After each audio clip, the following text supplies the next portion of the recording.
नमस्ते, वणक्कम।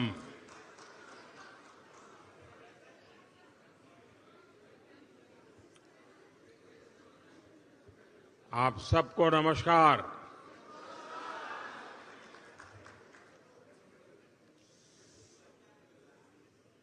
इंडोनेशिया आने के बाद, बाली आने के बाद हर हिंदुस्तानी को एक अलग ही अनुभूति होती है, एक अलग ही एहसास होता है। और मैं भी वही वाइब्रेशंस फील कर रहा हूं।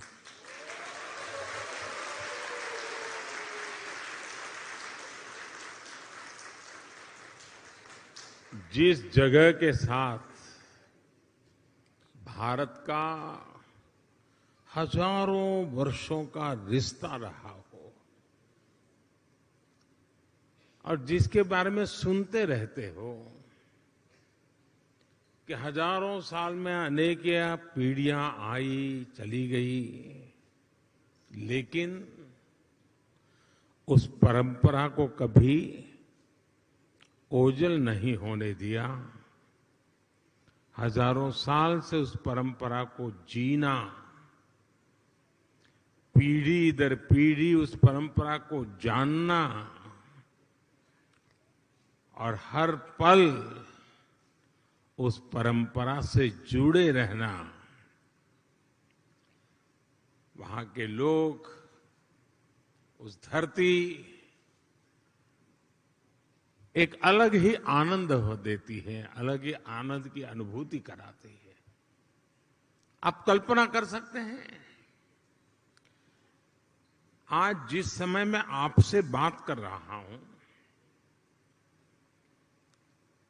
हम यहां बाली में बैठे हैं, बाली की परंपराओं के गीत गा रहे हैं। उसी समय जब मैं आपसे बात कर रहा हूं, इसी पल बाली से 1,500 किलोमीटर दूर भारत के कटक शहर में महानदी के किनारे बाली यात्रा का महोत्सव चल रहा है, जिसे बाली यात्रा कहते हैं।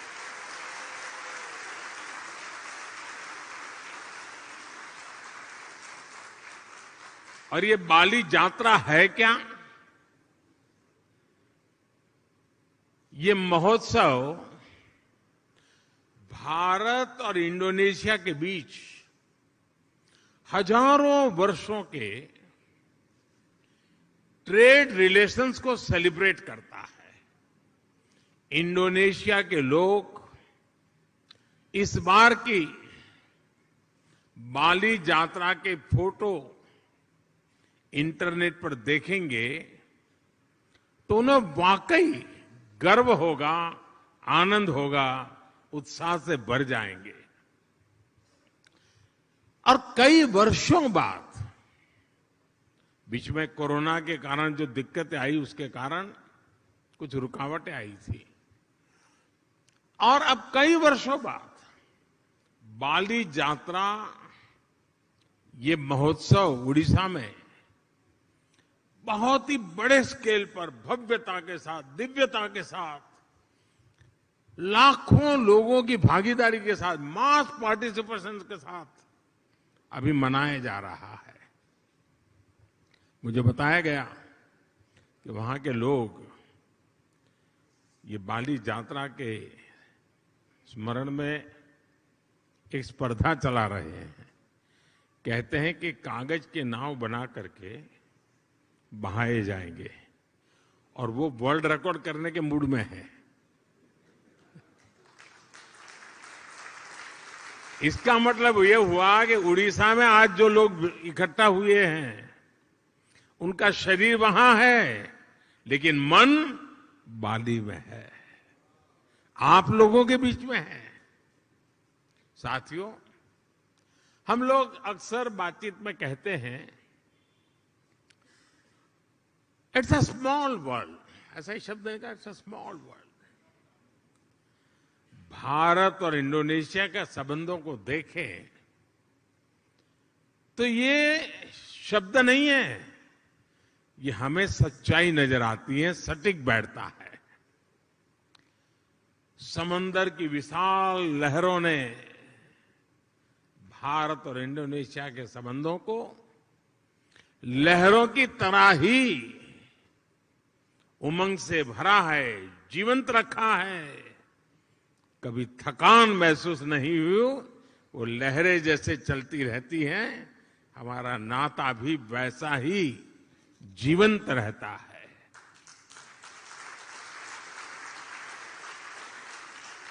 एक समय था जब कलिंग, मेदांग जैसे साम्राज्यों के माध्यम से भारत का दर्शन, भारत की संस्कृति इंडोनेशिया की धरती तक पहुंची।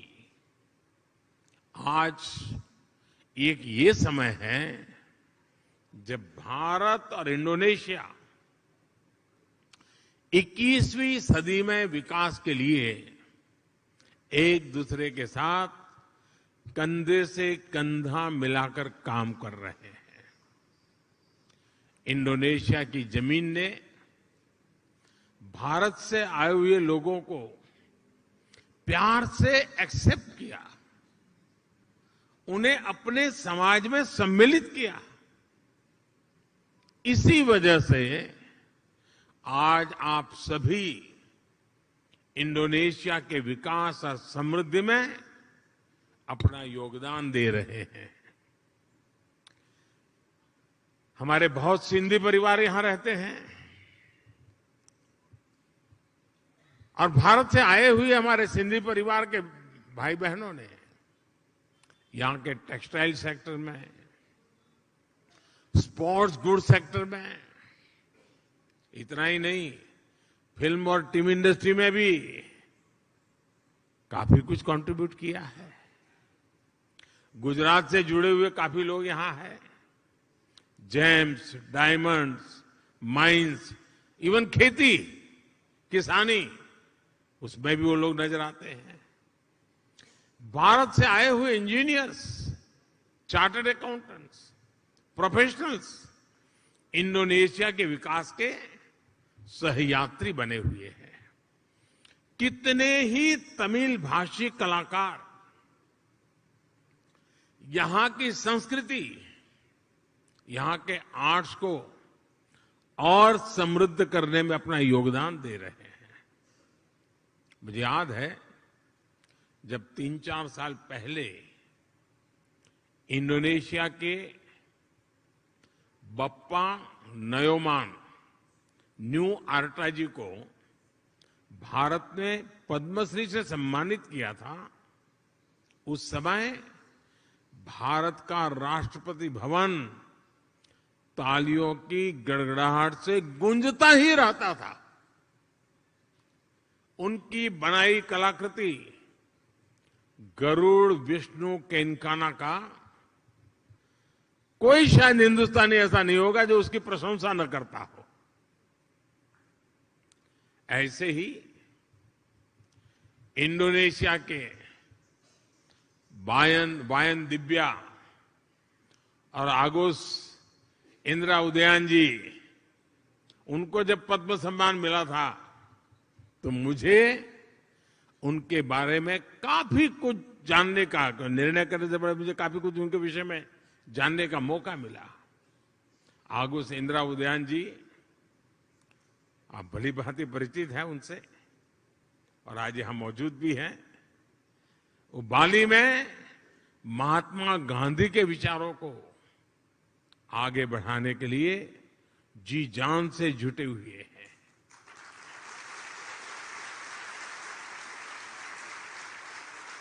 मैंने कहीं उनका एक इंटरव्यू देखा था, उसमें वो कह रहे थे कि भारत की सबसे बड़ी विशेषता अतिथि देवो भव की है। यानी अतिथि देवो भव, ये भावना जो है, ये हर भारतीय के रगों में है। अपनत्व का ये भाव प्रकट होता है। मुझे इंटरव्यू पढ़ के अच्छा लगा, लेकिन मुझे एक ही बात और भी बतानी चाहिए। अपनत्व के विषय में भारत की तारीफ हो रही होगी, लेकिन इंडोनेशिया के इंटरव्यू पढ़ के अच्छा लगा, लेकिन मुझे एक ही बात और भी बतानी चाहिए। अपनत्व के विषय में भारत की तारीफ हो रही होगी, लेकिन इंडोनेशिया के लोगों का भी अपनत्व कम नहीं है।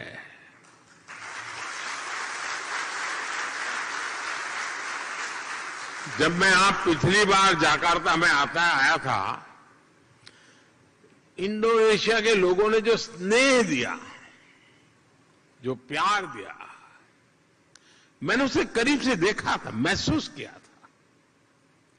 इतना मान, सम्मान, प्यार, स्नेह, अपनापन, क्या कुछ नहीं था।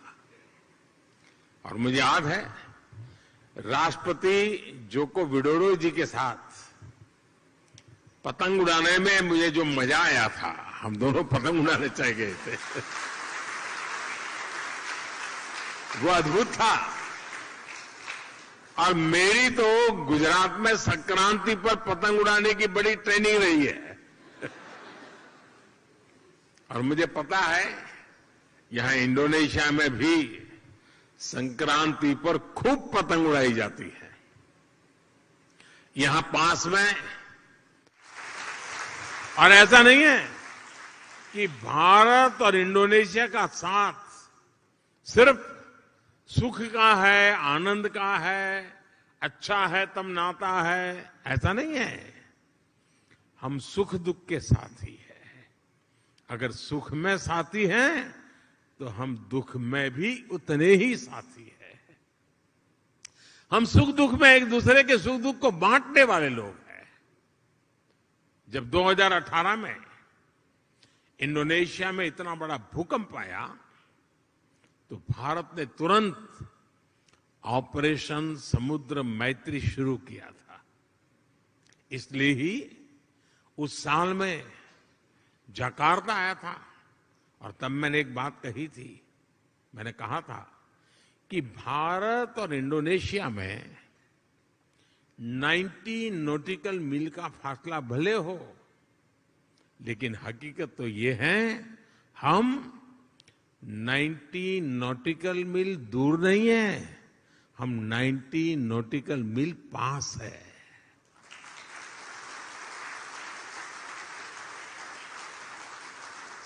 साथियों, जीवन के पग पग पर, क्षण क्षण में ऐसा कितना कुछ है जिससे भारत और इंडोनेशिया ने मिलकर के अब तक सहज कर रखा है।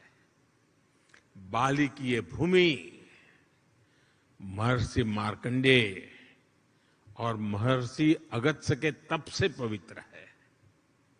भारत में अगर हिमालय है तो बाली में आगुंग पर्वत है। भारत में अगर गंगा है तो बाली में तीर्था गंगा है। हम भी भारत में हर शुभ कार्य का श्री गणेश करते हैं। यहां भी श्री गणेश घर घर विराजमान है। सार्वजनिक स्थानों पर शुभता फैला रहे हैं। पूर्णिमा का व्रत, एकादशी की महिमा, त्रिकाल संध्या के जरिए सूर्य उपासना की परंपरा, मां सरस्वती के रूप में ज्ञान की आराधना, अनगिनत चीजें हम कह सकते हैं। ऐसी बहुत सी बातें हैं जो हमें जोड़े रखती हैं, जोड़ती रहती हैं। बाली का जन जन महाभारत की गाथाओं के साथ बड़ा होता है और मैं तो द्वारकाधीश भगवान कृष्ण की धरती गुजरात से यहां पला बड़ा हूं। मेरा तो जीवन वहीं बीता हुआ है। बाली के लोगों की जैसी आस्था महाभारत के लिए है, भारत में लोगों की वैसी आत्मीयता बाली के लोगों के लिए भी है।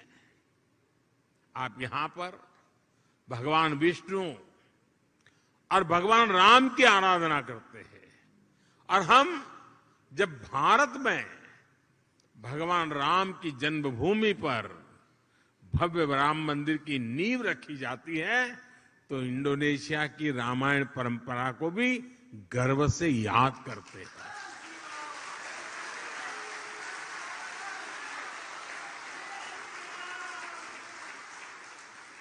कुछ साल पहले जब भारत में रामायण फेस्टिवल का आयोजन हुआ था, तो इंडोनेशिया के भी कई कलाकार, यहां से कई कलावृंद भारत आए थे, और अहमदाबाद में, हैदराबाद में, लखनऊ में, अनेक शहरों में वो अपना कार्यक्रम करते करते वो अयोध्या आए थे।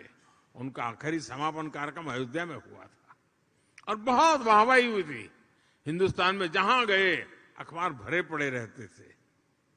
भाई और बहनों, बाली में ऐसा शायद ही कोई व्यक्ति होगा जिसकी अभिलाषा नहीं होगी कि अपने जीवन में एक बार अयोध्या या द्वारिका के दर्शन न करें, ऐसा शायद कोई भी इंसान नहीं होगा। भारत में भी लोग प्रम्बानन मंदिर और गरुड़ विष्णु केनकाना की भव्य प्रतिमा के दर्शन करने के लिए बहुत ही इच्छुक रहते हैं।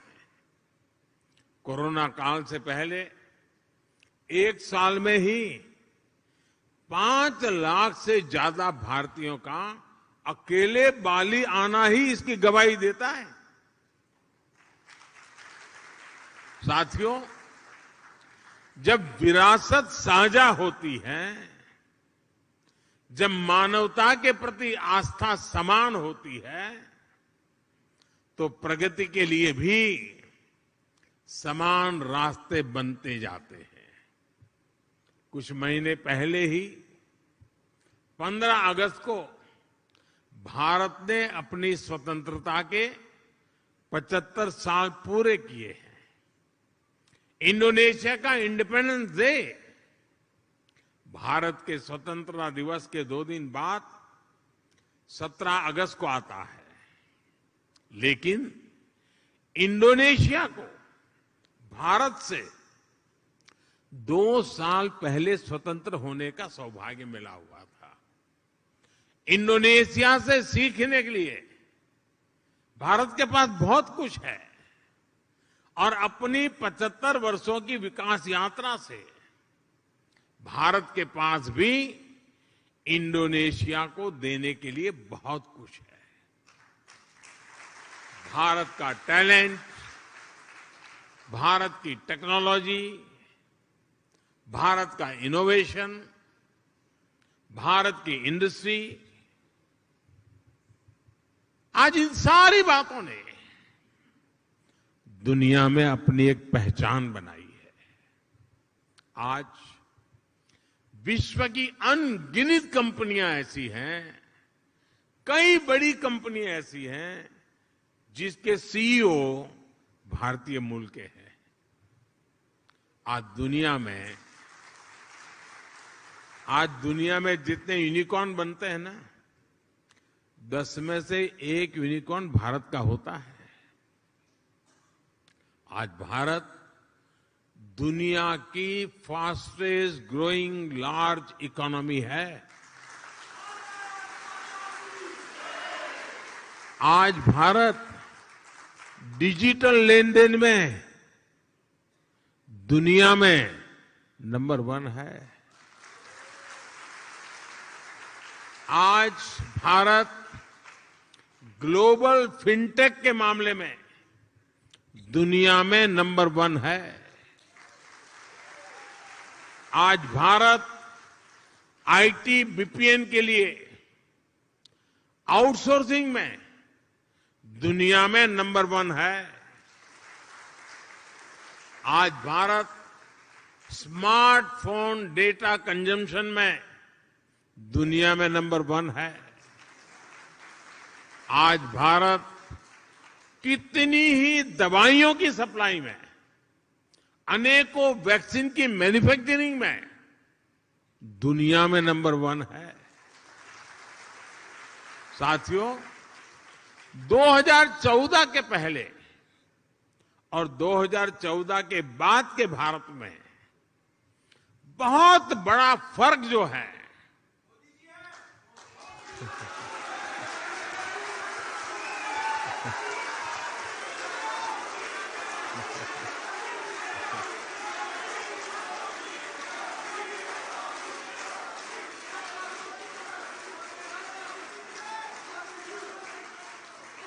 वो जो बहुत बड़ा फर्क है वो मोदी नहीं है, वो बहुत बड़ा फर्क है स्पीड और स्केल में।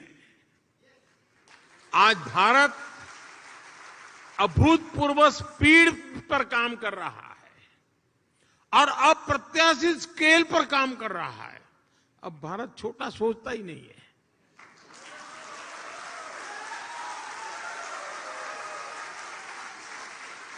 स्टैच्यू बनाएगा तो दुनिया में सबसे बड़ा, स्टेडियम बनाएगा तो दुनिया में सबसे बड़ा। 2014 के बाद से भारत ने 320 मिलियन से अधिक बैंक अकाउंट खोले हैं, बैंक में खाते खोले हैं।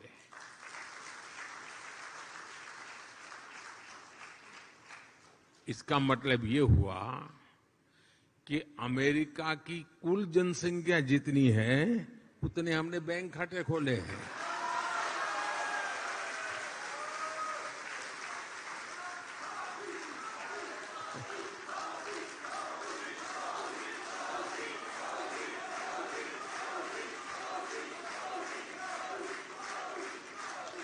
दो 2014 के बाद से भारत ने करीब 3 करोड़ गरीब नागरिकों के लिए मुफ्त घर बनाए हैं। घर,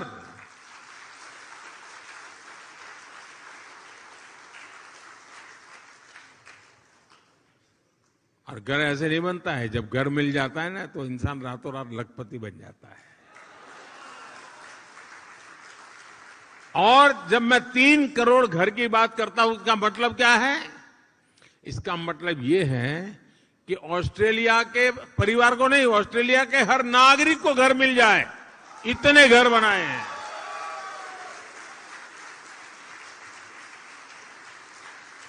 पिछले 7-8 साल में भारत ने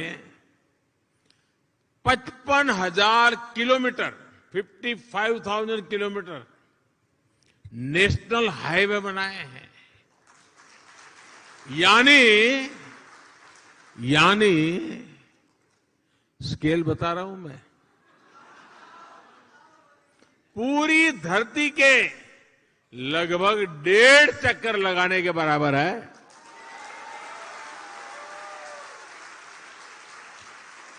आज भारत आयुष्मान भारत योजना के तहत जितने लोगों को 5 लाख रुपए तक के मुफ्त इलाज की सुविधा दे रहा है, 5 लाख रुपए तक अगर उसका मेडिकल बिल 1 साल का बनता है तो जिम्मा सरकार उठाती है। इसका बेनिफिट कितना लोगों को मिलता है? 5 लाख रुपए तक की मेडिकल सुविधा जो मिलती है वो पूरे यूरोपियन यूनियन की कुल आबादी से ज्यादा लोगों को मिलती है।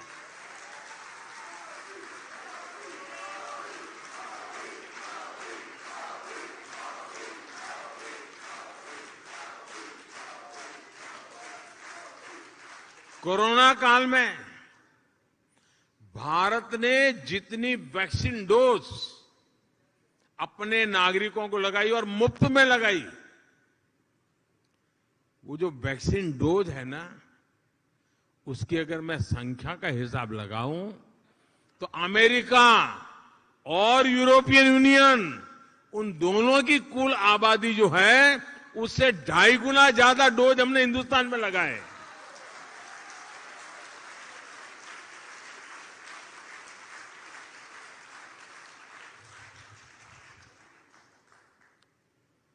ये जब सुनते हैं तो आपका सीना चौड़ा होता है कि नहीं होता है?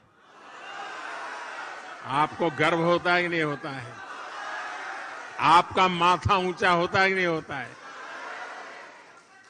और इसलिए मैं कहता हूं कि भारत बदला है। साथियों, आज का भारत अपनी विरासत पर गर्व करते हुए, अपनी विरासत को समृद्ध करते हुए, जड़ों से जुड़े रह करके आसमान छूने के लक्ष्य के साथ विकसित भारत बनाने के लक्ष्य को लेकर के अब निकल पड़ा है।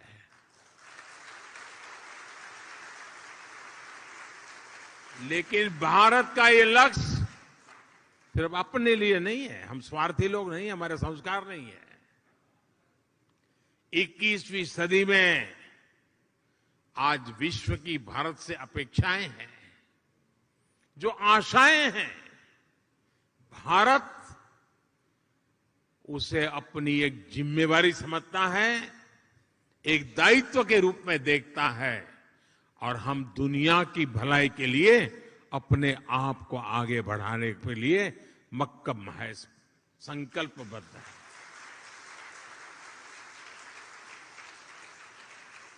आज अपने विकास के लिए भारत जब अमृत काल का रोडमैप तैयार करता है, तो उसमें दुनिया की आर्थिक राजनीतिक आकांक्षाओं का भी समावेश है। आज जब भारत आत्मनिर्भर भारत का विजन सामने रखता है, तो उसमें ग्लोबल गुड की भावना भी समाहित है। रिन्यूएबल एनर्जी के क्षेत्र में भारत ने वन सन, वन वर्ल्ड, वन ग्रिड का मंत्र दिया है।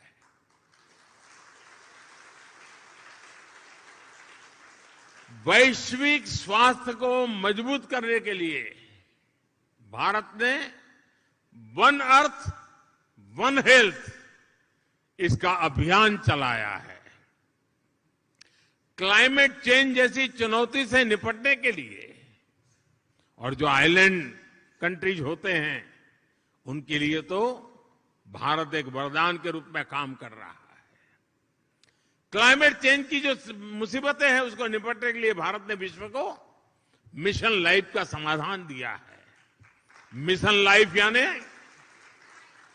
Lifestyle for environment.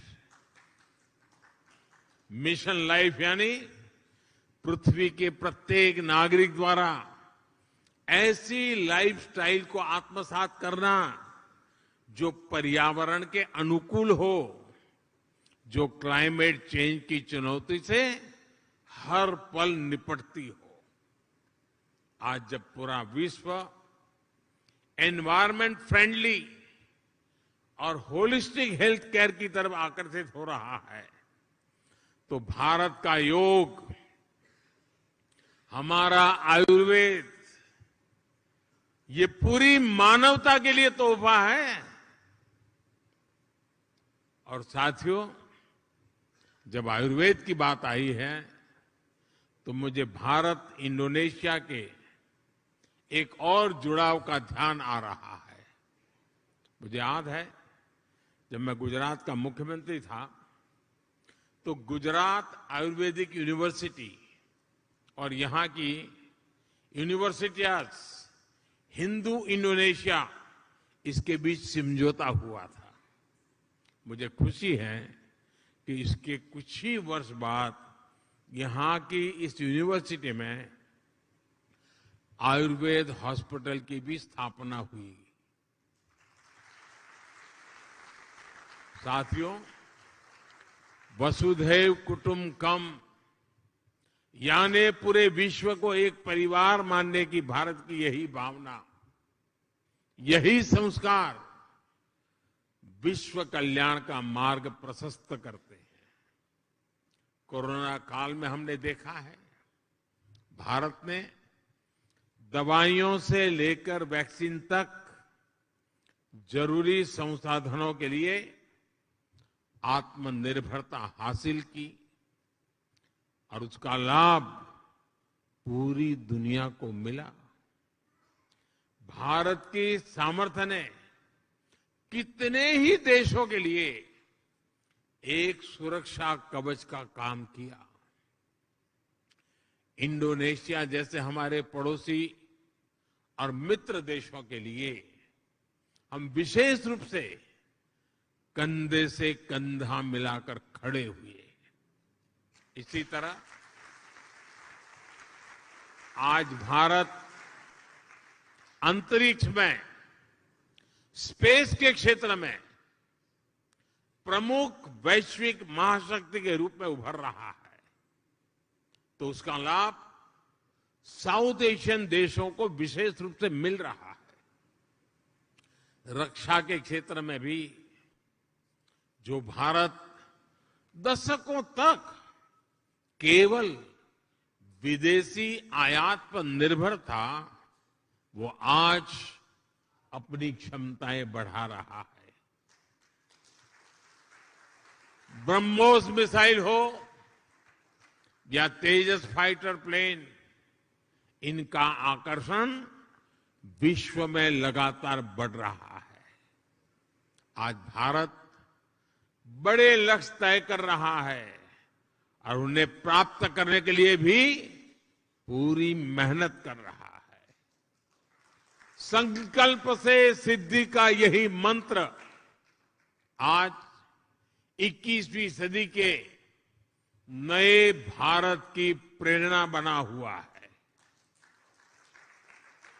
आज इस अवसर पर मैं आप सबको अगले प्रवासी भारतीय सम्मेलन के लिए भी निमंत्रण देता हूं। जनवरी महीने में 9 जनवरी को ये कार्यक्रम होता है। इस बार ये आयोजन मध्य प्रदेश के इंदौर में होगा और इंदौर वो नगर है जो पिछले 5-6 बार से देश में स्वच्छ शहर के नाम पर हिंदुस्तान में नंबर 1 रहता है।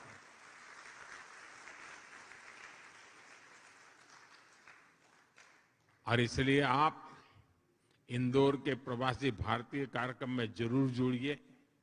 अपने निजी काम से लिए आ रहे हैं तो भी तारीख उसके साथ एडजस्ट कीजिए। और जब आप इंदौर आएंगे तो उसके 1-2 दिन के बाद ही अहमदाबाद में काइट फेस्टिवल होता है। इंडोनेशिया वाले काइट फेस्टिवल में न जाए ऐसा हो सकता है क्या? और जब आप आए, अकेले मत आना। सिर्फ अपने परिवार को ही लेकर के आकर के रुक मत जाना। कुछ इंडोनेशियन परिवारों को भी साथ ले आइए।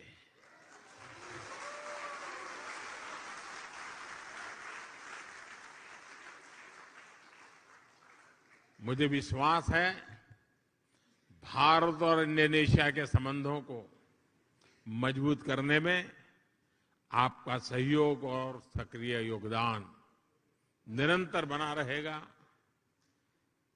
आप सब पूरी मेहनत से आपकी इस कर्मभूमि के कल्याण के लिए, आपकी इस कर्मभूमि में जितना ज्यादा योगदान दे सके देते ही रहेंगे। ये भारत के संस्कार है और देने भी चाहिए, ये हमारा दायित्व बनता है। और मैं देख रहा हूं हमारे बोहरा समाज के बहुत साथी यहां आए हैं और ये मेरा सौभाग्य रहा है कि सैयदना साहब के साथ मेरा बड़ा निकट संबंध रहा है। मुझे बहुत प्रसन्नता होती है, दुनिया में कहीं पर भी जाओ, कोई मिले या न मिले, मेरे बोहरा परिवार के लोग तो आएंगे ही।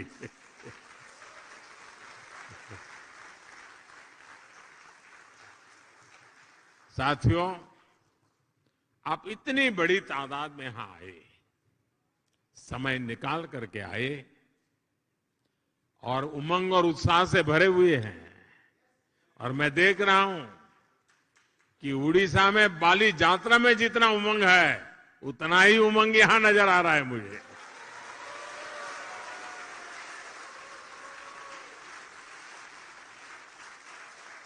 आपके इस प्यार के लिए, आपके इस स्नेह के लिए, भारत के प्रति आपकी ये श्रद्धा के लिए हृदय से आपका बहुत बहुत धन्यवाद करता हूं। अनेक अनेक शुभकामनाएं देता हूं। धन्यवाद साथियों।